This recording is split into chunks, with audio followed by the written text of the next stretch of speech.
அனைவருக்கும் வணக்கம். இன்றைக்கு நாம் நமது வீடியோவில் ஒரு சூப்பரான பொரியல் ரெசிபி தான் பார்க்க போகிறோம். நம்ம வெண்டைக்காய் பொரியலை எப்பவும் போல் சாதாரணமாக செய்ய போகிறதில்ல. ஸ்பெஷல் வறுத்த மசாலா பொடி சேர்த்து ரொம்பவே வித்தியாசமாக மொறுமொறுன்னு செய்ய போகிறோம். பொரியலை ரொம்ப சுலபமாக 10 நிமிஷத்தில் செஞ்சிடலாம். வாங்க இது எப்படி செய்கிறதுன்னு பார்க்கலாம். Hi friends, welcome to my channel Shivin சுவை. இல்லை, நம்ம பொடி செய்ய தேவையான பொருட்களை வறுத்துக்கலாம். அதுக்காக அடுப்பை பற்ற வச்சு வாணலி வச்சுக்கலாம். வாணலி சூடானதும் 1 டேபிள் ஸ்பூன் அளவுக்கு நிலக்கடலை சேர்த்துக்கலாம். கடலை சேர்த்த பிறகு அடுப்பை மிதமான தீயில் வச்சுக்கலாம். கடலையை நம்ம மிதமான தீயில் வச்சு தான் வறுக்கணும். அப்பொழுது தான் வாசனையாகவும் நிலக்கடலை கருகாமலும் இருக்கும். நிலக்கடலை நல்லா வறுபட்டு நிறம் மாறி நல்லா வாசனை வந்துருச்சு. கடலையின் தோல் லேசாக வெடிக்க ஆரம்பிக்கும். அதுதான் சரியான பக்குவம்.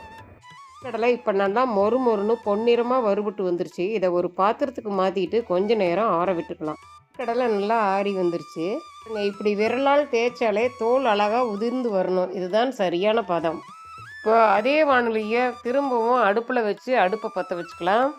வாணலி சூடானதும் அடுப்பை மிதமான தீயில் வச்சுக்கலாம். அப்போ தான் மசாலா கருகாமல் சமமாக வறுபடும். வாணலி நல்லா சூடான பிறகு 2 டீஸ்பூன் அளவுக்கு கொத்தமல்லி விதை சேர்த்துக்கலாம். இதோட காரத்துக்காக 3 காய்ந்த மிளகாயை சேர்த்துக்கலாம். காரத்திற்கேற்ப மிளகாயை நீங்கள் கூட்டியோ குறைத்தோ சேர்த்துக்கலாம். இது கூடவே 1/2 டீஸ்பூன் அளவுக்கு சீரகம் சேர்த்துக்கலாம். சீரகம் நல்லா பொரிஞ்சு வாசனை வரட்டும். இதில் 1 டீஸ்பூன் அளவுக்கு எள்ளு சேர்த்துக்கலாம். வெள்ளை எள் அல்லது கருப்பு எள் உங்ககிட்ட எது இருக்கோ பயன்படுத்திக்கோங்க. இதோட 1 டீஸ்பூன் எள்ளு சேர்த்துக்கலாம். எள் நல்லா பொரிஞ்சு வரும் வரை நல்லா வறுத்து விடலாம். பாருங்கள், எள் இந்த மாதிரி நல்லா பொரிஞ்சு வரணும். அப்போ தான் கசப்புத்தன்மை வராது. அது கூடவே 1 கொத்து கருவேப்பிலை சேர்த்துக்கலாம். கருவேப்பிலை வறுபடும் போது கருவேப்பிலை நல்லா மொறுமொறுன்னு ஆகி நல்ல மணம் வரும் வரை வறுத்து கொள்ளலாம். நம்ம கடைசியாக இதில் வறுத்து வச்ச நிலக்கடலையும் சேர்த்துக்கலாம். நிலக்கடலை சேர்த்துட்டு 1 நிமிஷம் நல்லா கலந்து விட்டு அடுப்பை அணைச்சிடலாம். மசாலா நல்லா ஆறட்டுன்னு அப்படியே விட்டுடலாம். மசாலா நல்லா ஆறிடுச்சு. அதை ஒரு மிக்ஸி ஜாருக்கு மாற்றிக்கலாம். அதோட மசாலாவுக்கு தேவையான அளவு கொஞ்சமாக உப்பு சேர்த்துக்கலாம்.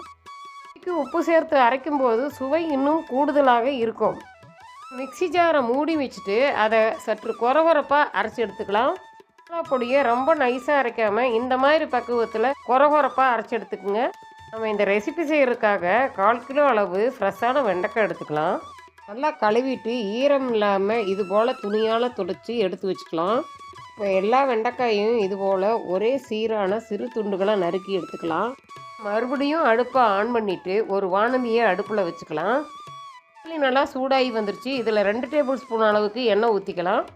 எண்ணெய் சூடாகி வந்ததும் இதில் 1/2 டீஸ்பூன் அளவுக்கு கடுகு சேர்த்துக்கலாம். கூடவே 1/2 டீஸ்பூன் அளவுக்கு உளுத்தம் பருப்பும் சேர்த்துக்கலாம். கடுகு பொரிஞ்சு உளுத்தம் பருப்பு இந்த அளவுக்கு பொன்னிறமாக சிவந்து வரட்டும். கடுகு நல்லா பொரிஞ்ச பிறகு இதில் 2 பச்சை மிளகாயை 2ஆக நறுக்கி சேர்த்துக்கலாம். மிளகாயோட காரையும் எண்ணெயில் நல்லா இறங்கட்டும். 1 பல் பூண்டை தோல் உரிச்சிட்டு இந்த மாதிரி லேசாக தட்டி எண்ணெயில் சேர்த்துக்கலாம். பச்சை வாசனை போய் நல்லா மணம் வரும் வரை அந்த எண்ணெயிலேயே வேக விடலாம். பூண்டு பாதி அளவு வதங்கியதும் 20 சின்ன வெங்காயத்தை நறுக்கி சேர்த்துக்கலாம். சின்ன வெங்காயம் இருந்தால் சேர்த்துக்குங்க, இல்லைன்னா ஒரு பெரிய வெங்காயத்தை பொடியாக நறுக்கி சேர்த்துக்குங்க. சேர்த்த வெங்காயம் எண்ணெயிலேயே நல்லா கண்ணாடி பதம் வரும் வரைக்கும் நல்லா வதக்கி விட்டுக்கலாம். கூடவே கொஞ்சமாக கருவேப்பிலை சேர்த்துக்கலாம். வெங்காயம் எந்த அளவுக்கு வதங்குதோ அந்த அளவுக்கு பொரியல் நல்லா ருசியாக இருக்கும். இது கூட 1/4 டீஸ்பூன் அளவுக்கு மஞ்சள் தூள் சேர்த்து நல்லா ஒரு முறை கலந்து விட்டுக்கலாம். மஞ்சள் தூள் சேர்த்து எண்ணெயில் நல்லா வதக்கும் போது அதன் பச்சை வாசனை போவதுடன் நல்ல நிறம் கிடைக்கும். இப்போது அடுப்பை மிதமான தீயில் வச்சுக்கலாம். அப்போது தான் மசாலா பொடி சேர்க்கும் போது அடி பிடிக்காமல் இருக்கும். வெங்காயம் நல்லா வதங்கி வந்துருச்சு. இப்போ துண்டுகளாக நறுக்கி வச்சுருந்த வெண்டைக்காயை சேர்த்துக்கலாம். வெண்டைக்காயோட அந்த பிசுபிசுப்பு தன்மை போகிற வரைக்கும் கொஞ்சம் நேரம் நல்லா வதக்கி விடலாம். வெண்டைக்காயோட பிசுபிசுப்பு தன்மை எல்லாம் போய் எந்த அளவுக்கு நல்லா வதங்கி வந்திருக்குதுன்னு பாருங்கள்.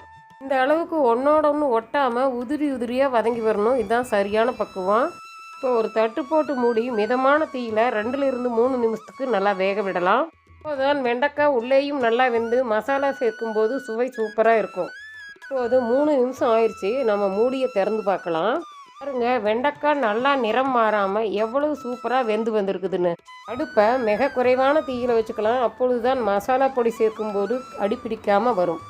வெண்டைக்காய் நல்லா வெந்து வந்ததும் நம்ம கொரகொரப்பாக அரைச்சி வச்சுருக்கிற அந்த ஸ்பெஷல் மசாலா பொடியை சேர்த்துக்கலாம். மசாலா சேர்த்துட்டு மசாலா எல்லா இடத்துலையும் படுற மாதிரி வெண்டைக்காயோட சேர்த்து நல்லா கலந்து விட்டுக்கலாம்.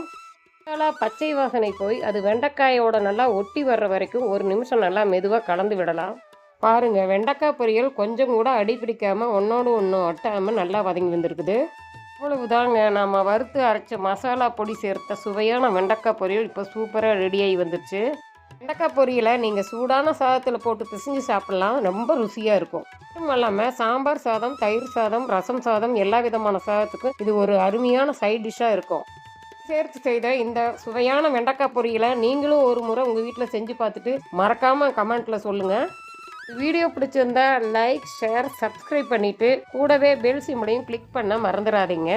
என்னுடைய வீடியோ பார்த்த அனைவருக்கும் நன்றிங்க. மீண்டும் அடுத்த வீடியோவில் ஒரு நல்ல ரெசிபியுடன் சந்திக்கலாங்களா?